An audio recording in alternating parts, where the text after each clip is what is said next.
Deep beneath the Enchanted Forest, hidden from every map ever drawn, sits a village that should not exist. Glimmerdeep, a place where the ground breathes light, where rivers run silver, where mushroom houses the size of castles pulse with a warm golden glow that has never, not once in 1,000 years, gone dark. Until today. Twitch was the first to see it. The youngest of the 7 dwarfs, the one who always noticed what everyone else missed. He pressed his small ear to the ground at dawn and felt it. A silence where there should have been warmth. He ran through the village screaming and nobody wanted to believe him. Then Fenwick the Wise looked at the ancient wall. The script carved into the bedrock of Glimmerdeep, the original word that called the glow into existence at the very beginning of time, was disappearing. Letter by letter. Clean and deliberate and total. Not crumbling. Not fading. Being eaten. By something old and patient and hungry that had been waiting in the dark cracks between worlds for exactly this moment. Fenwick sat down very slowly and said nothing for a long time. 'Cause he knew what it meant. Without that word, Glimmerdeep did not just go dark. Cease to exist. Every dwarf, every river, every 1,000 years of life and laughter erased. Not destroyed. Unremembered. Like a word crossed out of a book that was then thrown into a fire. Borin grabbed his axe. Copperpot stopped laughing for the first time in living memory. Wren started packing a bag she never finished. Marble stopped humming. Syllable crossed his arms so tight it looked like it might be permanent. And Twitch put his ear back to the ground and listened harder than he had ever listened before. That is when he heard them. 2 heartbeats. Coming down. Emily landed first. She dropped through the tunnel with her wand already drawn, her eyes scanning every shadow before her boots hit the ground. She was sharp and quick, and she saw the dimming walls and knew immediately that whatever was wrong here was worse than it looked. John landed beside her a second later, taller, steadier, already turning slow to take in the full picture.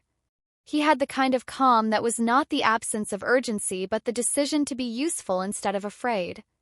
They had saved a burning mountain. They had stopped a flood that was eating an entire kingdom. They had once walked into a storm so large it had its own name and walked back out carrying the people it had swallowed. But they had never tried to save a place that was erasing itself from existence. Syllable stepped out of the shadows before they could speak. He said, "Who are you, and why should I not send you back?" Emily held up her wand. It was glowing. Not with her own magic. With something older. The remaining letters in the wall were reaching out, calling toward her like a voice calling toward someone who could actually hear it. Syllable looked at the wand. Then at Emily. Then at John. He turned and walked deeper into Glimmerdeep. He said, "Follow me." Fenwick explained it quickly because there was no time for slowly.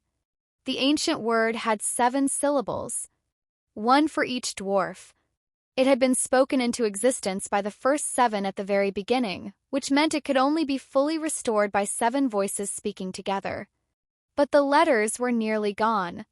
The spoken sounds still existed, scattered through the rock and the rivers and the lights above, faint echoes of something that refused to fully disappear. Emily and John would go into the root chamber beneath the village, the deepest place, where the unwriting was thickest and the remaining echoes were strongest. Their wands would gather those sound fragments and hold them.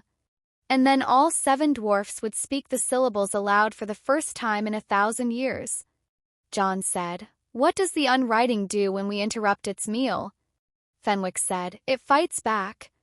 It has never been interrupted before." He paused. "It will not be polite about it." Copperpot burst out laughing. Then immediately stopped. Then said sorry to no one in particular. Twitch held up his hand. 3 of his fingers were faded. Pale and thin like an old photograph left too long in the sun.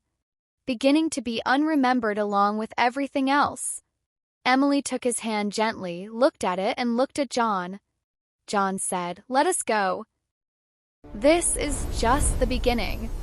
Subscribe so you don't miss what happens in part 2.